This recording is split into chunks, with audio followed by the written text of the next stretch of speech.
हम लोग गोपी गीत से पढ़ रहे हैं और आज इसके ऊपर 22वां दिन है। श्लोक क्रमांक 13 को हम लोग शुरू करने वाले हैं।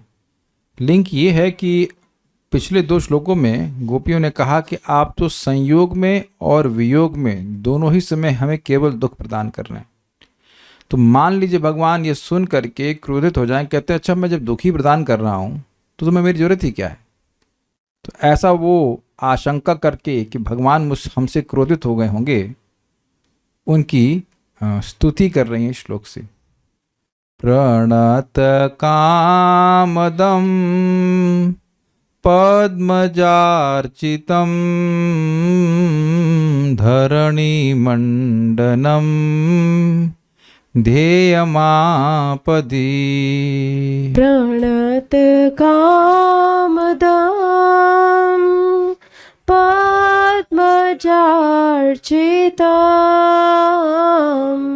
धरणिमण्डनं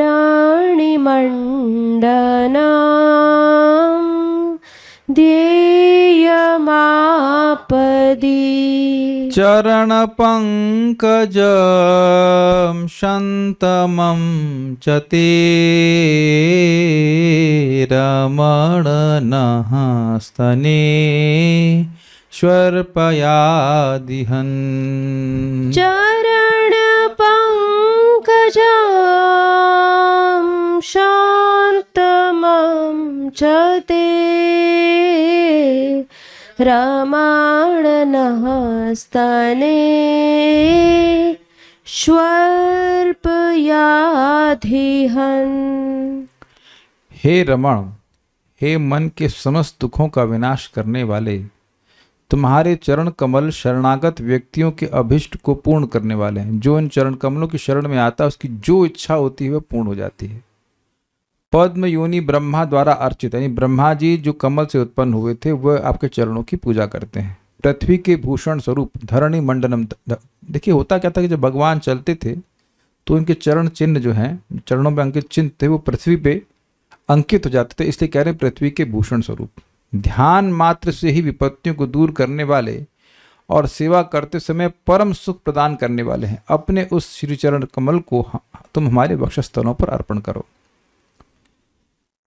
पद्मजार्चितम, पद्मज जो पद्म अर्थात कमल से उत्पन्न हुए हैं, उन यानी कि ब्रह्मा जी के द्वारा अर्चितम। पद्म योनि ब्रह्मा द्वारा अर्चित, ये किसका विशेषण है?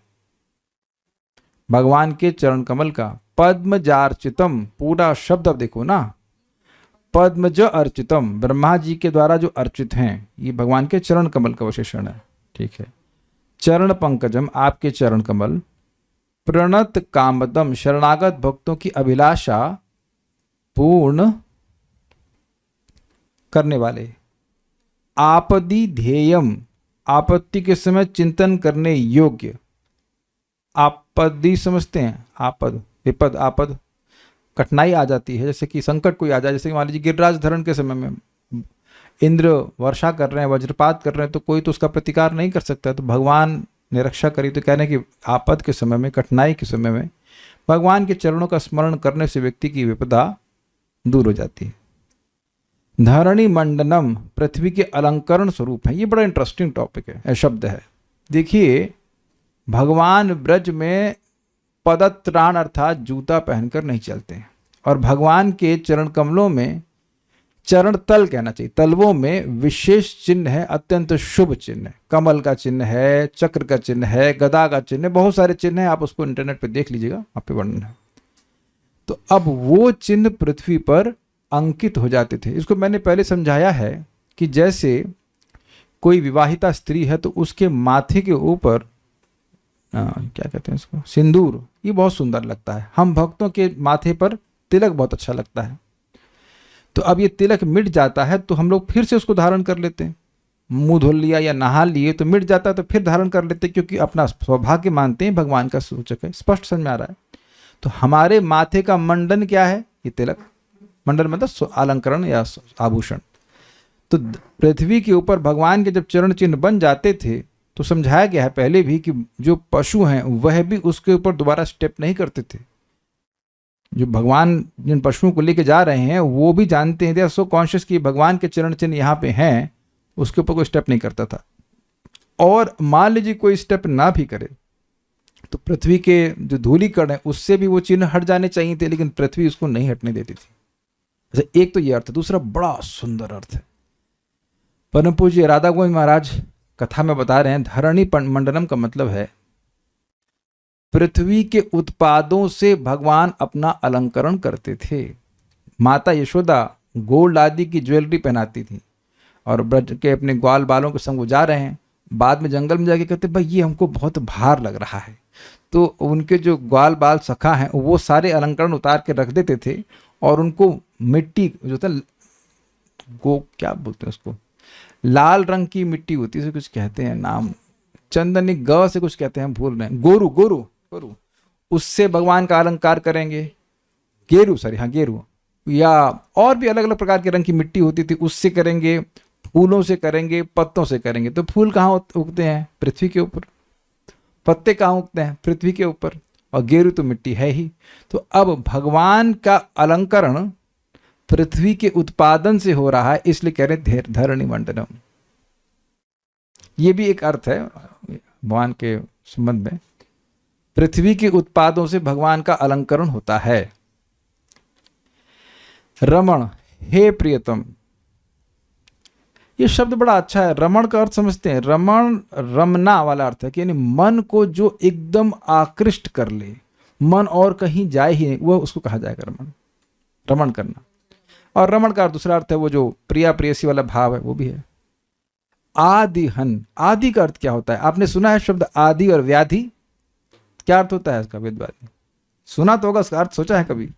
व्याधि तो यानी बीमारी, और आदि जिसकी कोई शुरुआत नहीं है। नहीं, आदि, वो आदि होता है, जैसे आदि है। देखिए, आदि का मतलब होता है मानसिक बीमारी और व्याधि का मतलब होता है शारीरिक बीमारी। तो कह रहे हैं आदिहन मतलब मन की व्यथा को दूर करने वाले। अब समझ में आया? ठीक है। संत मम, सेवा करते समय परम सुख प्रदान करने वाले हैं। आपके चरणों की सेवा करके हम लोग को बहुत सुख मिलता है। अब ये सीधा संबंध समझ लीजिए। देखिए, जिससे प्रेम होता है उसकी सेवा करने में सुख मिलता है। तो गोपियों को अत्यंत प्रेम है भगवान से, भगवान के चरणों की सेवा करने से उनको अत्यंत सुख मिलता है। तो ये भी भगवान के चरणों का विशेषण है। चते, अपने उन्हीं चरणों को नह स्तनेषु अर्पया, हमारे वक्षस्थल पर स्थापित करें। स्पष्ट है। प्रणत कामदम, जो आपके चरण कमलों के आश्रित होते हैं उनकी सारी इच्छाओं को आप पूर्ण करते हैं। पद्मजार्चितम, आपके चरण कमल ब्रह्मा जी के द्वारा अर्चित है।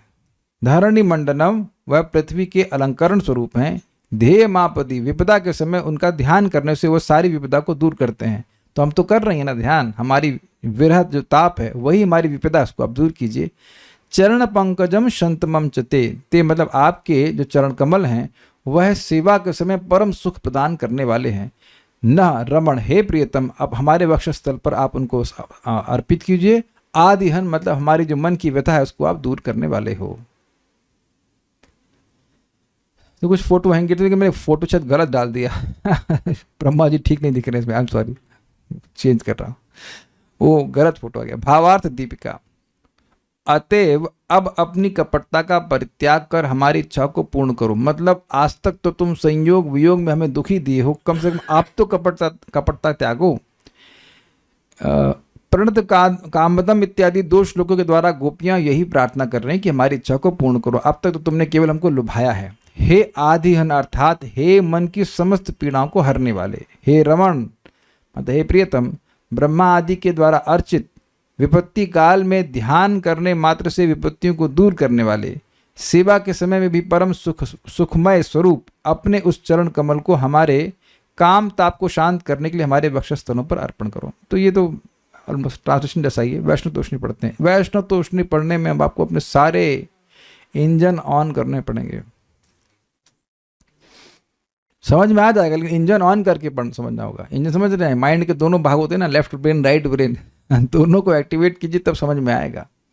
और रिएक्शन पे आप बटन दबाए रखिएगा, पूछते रहेंगे समझ में आया तो लाइक बटन। ओके, इस प्रकार प्रहसितम इत्यादि श्लोकों में ब्रज देवियों की ही प्रेमोक्ति द्वारा पहले वर्णन नहीं किया गया श्री कृष्ण का व्रज गोपियों के प्रति जो पूर्व राग है उसे मुनियों में इंद्र श्री सुखदेव गोस्वामी द्वारा स्पष्ट रूप से वर्णन किया गया है। इसका कारण है कि गोपियों के प्रति कृष्ण का जो पूर्व राग है उसका गोपियों के ही अनुभव रीति द्वारा वर्णन होने से वह जैसा महारसजनक होता है उस प्रकार अन्य किसी के द्वारा वर्णन किए जाने पर नहीं हो सकता, ऐसा समझना होगा। इस प्रकार व्रजदेवियों का श्री कृष्ण के अंग संग में जो अनुराग उत्पन्न हुआ उस विषय में श्री कृष्ण का ही दोष दिखलाते हुए पूर्वोक्त रीति के अनुसार ही अंग संग विषयक दोनों 7 और 8 संख्यक श्लोकों की प्रार्थनाओं के द्वारा उपसंहार करती हुई गोपियां स्वयं अपने गीत के द्वारा काम क्षोभ से शुद्ध होकर प्रणत इत्यादि 2 श्लोकों के द्वारा पुनः प्रार्थना कर रही। अब एकदम गया ना ऊपर से, क्या बोल गए भाई, कौन सा 7 कौन सा 8, तो ये पहले श्लोक समझा जाए भाई, ये प्रहसितम श्लोक है कौन सा, ये तो प्रश्न किया जाएगा ना। 11वां है क्या?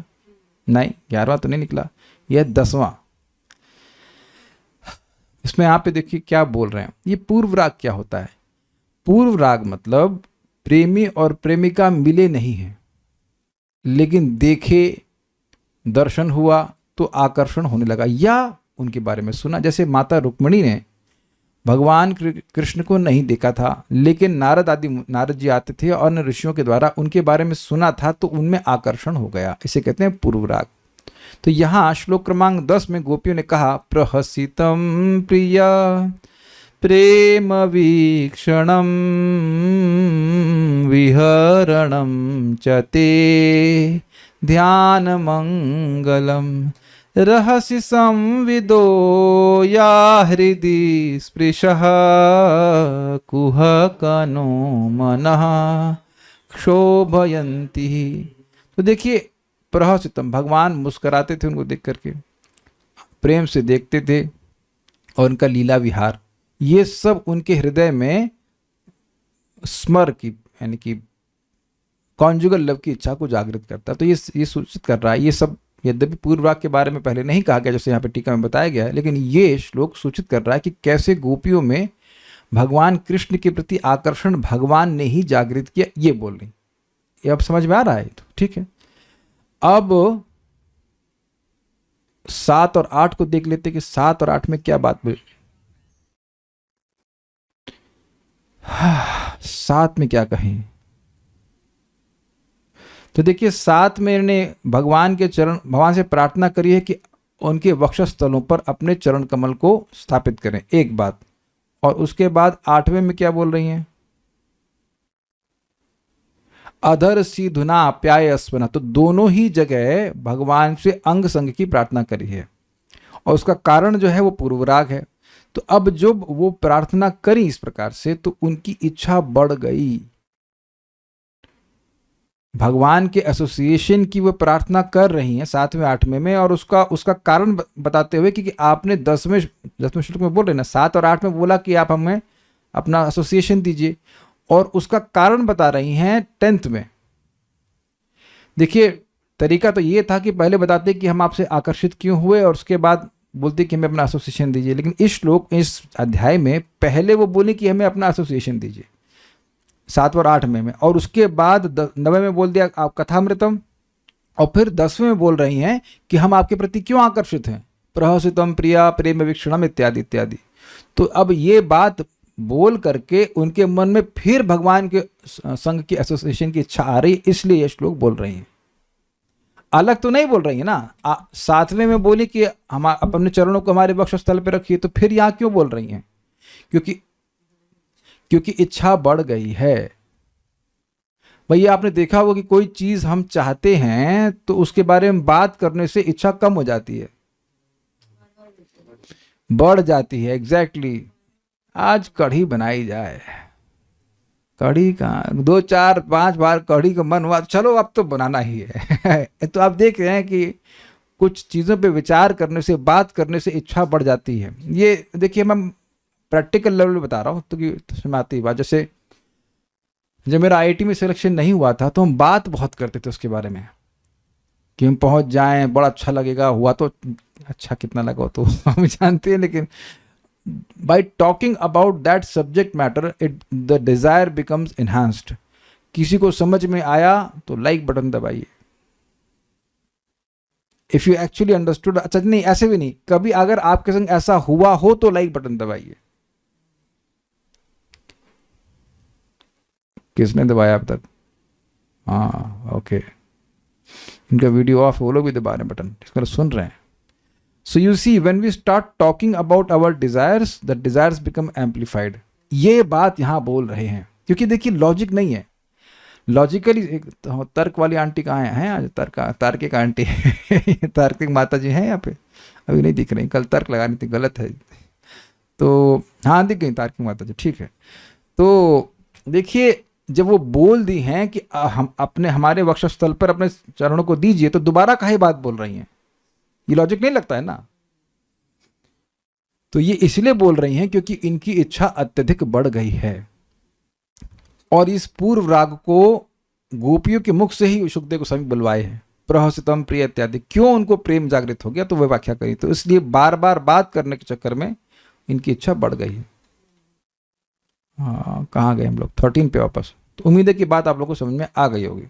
नहीं भी आ गई तो कोई बात नहीं, अब आगे ये वाला बात तो समझ में आ जाता है. प्रणत कामदम मतलब तुमने शरणागत नलकूबर, नलकूबर मतलब नलकुबर और मणिग्रीव. हाँ ठीक है, मुझे लगा नलकुबर अलग अलग एक ही है. नलकुबर और मणिग्रीव 2 लड़के थे ना कुबेर जी के, उनको आश्रय प्रदान किया था. कालिया नाग तथा उसकी पत्नियों आदि को सब प्रकार के अभिष्ट प्रदान किए थे. कालिया नाग की पत्नियां डिवोटी थी, कालिया नहीं था. कालिया तो की तो पिटाई हुई थी उसके बाद जब वो पिट रहा था तो उनकी पत्नियों ने भगवान से प्रार्थना करी, तो वो प्रार्थना सुनकर वही रिपीट कर दिया वह भी. तो भगवान ने उन पर कृपा किया था. यस, नाग पत्नियों की. इसके द्वारा श्री कृष्ण के चरण कमल का सर्वार्थ प्रदान करने का गुण उक्त हुआ. ये समझे बात? प्रणत यानी शरणागत, कामदम काम को देने वाला, इच्छा को प्रदान करने वाला, मतलब जो भी इच्छा है वह सब प्रदान करने में समर्थ है भगवान के चरण कमल. ये कह रही है. तो जब सबको दे ही रहे तो हम ही को छोड़ रहे हैं कि हमारे पास राशन कार्ड नहीं है हाँ नहीं, आधार कार्ड है ना, प्रेम है आधार कार्ड. तो प्रेम किस आधार पे मांग रही? प्रेमी है. तो भाई गोपियों से अधिक प्रेमी तो कोई है नहीं. कालिया तो प्रेमी बिल्कुल नहीं था, तो उसको भी जब वो शरणागत हुआ तो उसकी इच्छा पूर्ण करी आपने, तो हमारी भी इच्छा पूर्ण कीजिए, ये अर्थ है. पद्मजार्चितम अर्थात ब्रह्मा द्वारा अर्चित पद यानी चरण कमल. अतएव गो बालक और गोवत्सादि को हरण करने के उपरांत पद्म योनि ब्रह्मा तुम्हारी ऐसी मनोहर महिमा को जानकर नित्य ही आकर तुम्हारे चरण कमलों की वंदना करते हैं. अब यह व्याख्या क्यों करी गई? देखिए इंटरेस्टिंग है. गोपियां ये कह सकती हैं कि हम क्या आपके बछड़े चुराए हैं, हम क्या आपके गो बालक को चुराए हैं? नहीं, ब्रह्मा जी तो दोनों कार्य किए, आपके सारे बछड़े और सारे गो बालक चुरा लिए, फिर भी जब आपसे क्षमा मांगे तो आपने उनको उनकी इच्छा को पूर्ण किया. तो ये हम लोग से ऐसा क्या अपराध हो गया कि आप हमारे आप सामने नहीं आ रहे? वंद्यमानः चरण पथि वृद्धय 10.35.22 ये भ्रमर गीत में से है. गोपियों की इस उक्ति के अनुसार अर्थात श्री कृष्ण जब संध्या के समय सखाओं के साथ गोचारण से गोष्ठ में लौटते हैं, उस समय वृद्ध पद्म योनि ब्रह्मा आदि देवगण नित्य ही उनके पथ में उपस्थित होकर श्री कृष्ण के चरण कमलों की वंदना करते हैं. मतलब ये प्रमाण दिया जा रहा है कि गोपियों ने जो कहा है कि पद्मजार्चितम, ये पहले तो नहीं, आगे के श्लोकों में भी व्यक्त हो रहा है. मतलब 35 श्लोक अध्याय में भी बात बोली गई है कि ब्रह्मा जी इनके चरणों की वंदना करते हैं, देवता वंदना करते हैं जब भगवान शाम को लौटते हैं. एक बात. आगे अथवा विखन सार्थित अर्थात जिन ब्रह्मा ने श्री कृष्ण के निकट विश्व रक्षा के लिए इस धरातल पर अवतरित होने की प्रार्थना की थी. इस व्याख्या के अनुसार मतलब भगवान के चरण कमल ब्रह्मा जी के द्वारा उपासित हैं, ये इसी अध्याय के 4th श्लोक से भी प्रमाणित हो रहा है. विखन सार्थितो विश्व गुप्तये सख उदयवान सात्पताम कुले. सुना था, यहाँ भी प्रमाण है. ये इंटरेस्टिंग है, अपनी बात को प्रमाण दे रही है, खुद ही बोली और प्रमाण. यह क्या रखते हैं आचार्यगण दे रहे हैं, वो नहीं दे रही. अथवा प्रस्तुत श्लोक में कथित पद्मजार्चितम अर्थात ऐसे ब्रह्मा द्वारा अर्चित पद इत्यादि के द्वारा ब्रह्मा के वृतांत के माध्यम से ब्रज गोपियों ने श्री कृष्ण के असमोर्ध परम ऐश्वर्य का ही कीर्तन किया है. क्या मतलब है? ब्रह्मा जी से श्रेष्ठ कोई व्यक्ति पूरे ब्रह्मांड में नहीं है, तो उन ब्रह्मा जी के द्वारा अर्चित जिनका चरण कमल है उनसे श्रेष्ठ कौन हो सकता है? ये बात है. ठीक है.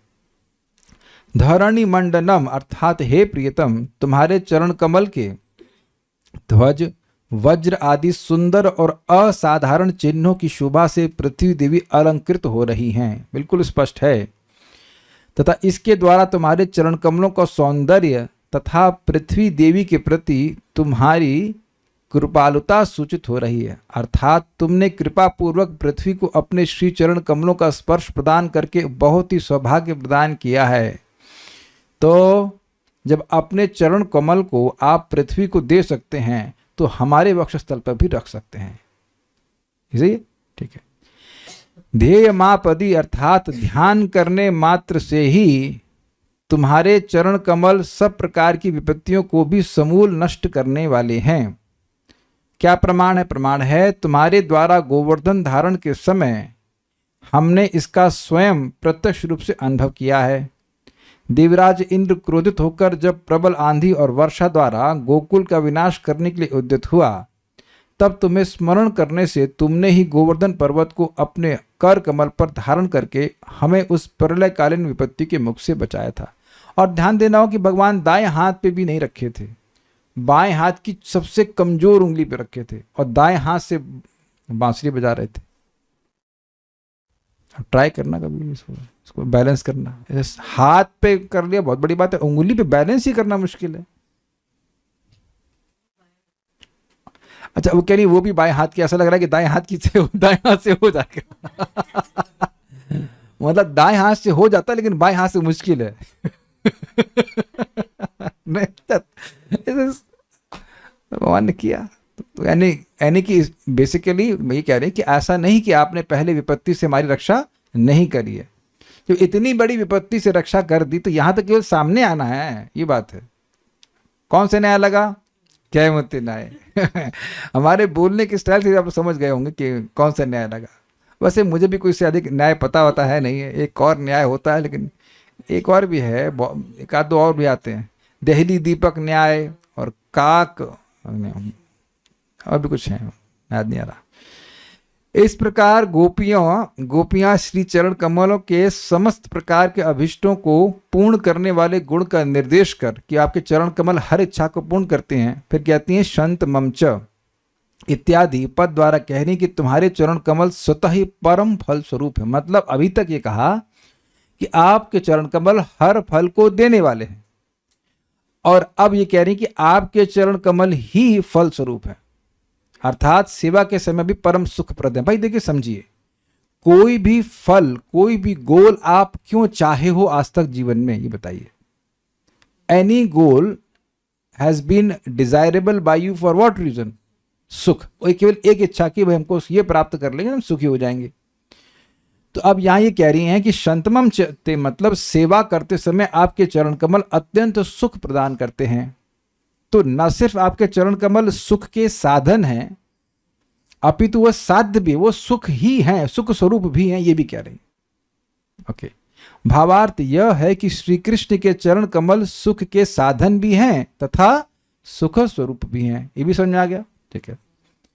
इस प्रकार गोपियों ने निरूपित किया कि श्री कृष्ण के चरण कमल सब प्रकार के दुखों को दूर करने वाले और सुख प्रदान करने के कारण स्वरूप हैं। इसी के अनुसार हे आदिहन, समझे? आदिहन मतलब मन की व्यथा को दूर करने वाले, क्योंकि भगवान के चरण कमल सब दुखों को दूर करते हैं और सब प्रकार के सुख को प्रदान करने वाले, इसलिए हमारे आदिहन मतलब हमारी जो मन की विरह ताप है, आदि है, मन की परेशानी, वो आपके चरण कमल दूर कर देंगे।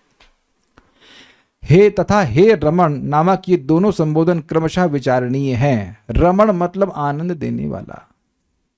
तो आप आदिहन हैं यानी कि मन की व्यथा को दूर करने वाले हैं, क्योंकि ऑब्वियसली शंतमम चते, क्योंकि आपके चरण कमल सुख सेव्य हैं।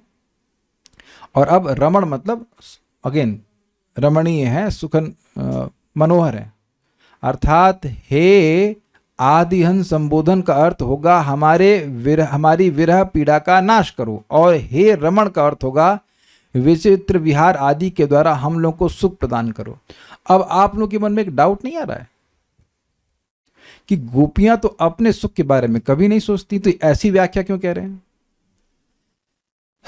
देखिए, इसकी व्याख्या पहले भी हो चुकी है कि जिसको वास्तविक रूप से प्रेम होगा और उसका जो प्रेमास्पद है, जिससे वो प्रेम कर रहा है, वह भूखा होगा तो क्या बोलेगा? मुझे बड़ी भूख लगती है, मैं कुछ खाना बनाता हूं। वो यह नहीं कहेगा कि मैं तुमसे निस्वार्थ प्रेम करता हूं, तुम्हें भूख लगी है, मैं तुम्हारे लिए कुछ बनाती हूं या बनाता हूं। ये याद आ रहा है, इस पढ़ा था।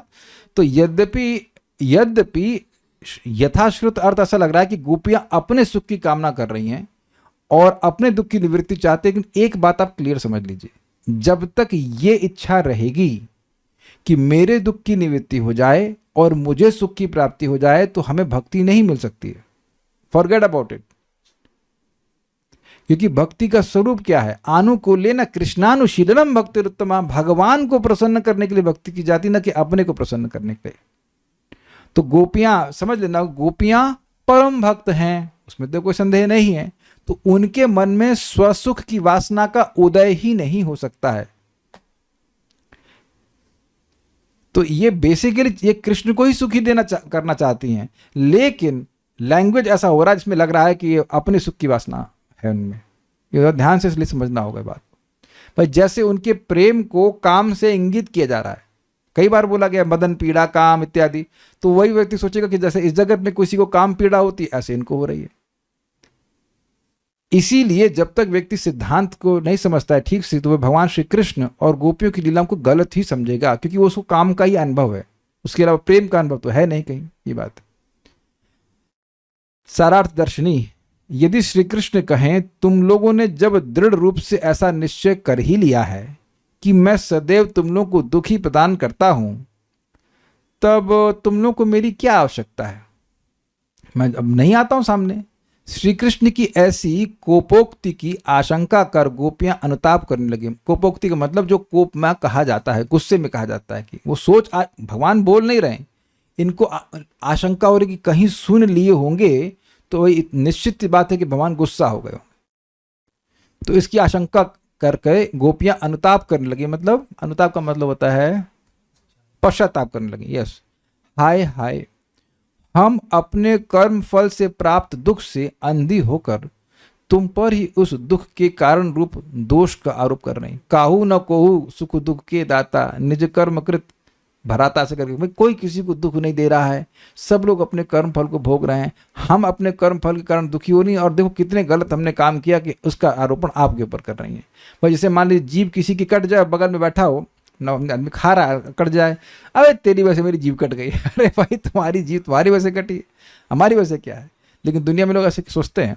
तो कह रहे हैं कि हमारा कर्म फल है, हम अपने से दुखी हो रही हैं और फालतू में कृष्ण को आरोपण कर रही हैं। इस प्रकार अनुतप्त होकर श्री कृष्ण को प्रसन्न करने के लिए गोपियां श्री कृष्ण को ही समस्त प्रकार के सुख प्रदान करने वाले के रूप में स्तुति करते हुए, हे सर्व सुखप्रद, हमें तुम्हारी बहुत आवश्यकता है, ऐसा भाव प्रकाशित करते हुए अपने दुख को दूर करने के लिए प्रणत इत्यादि दो श्लोकों के द्वारा प्रार्थना कर रही हैं।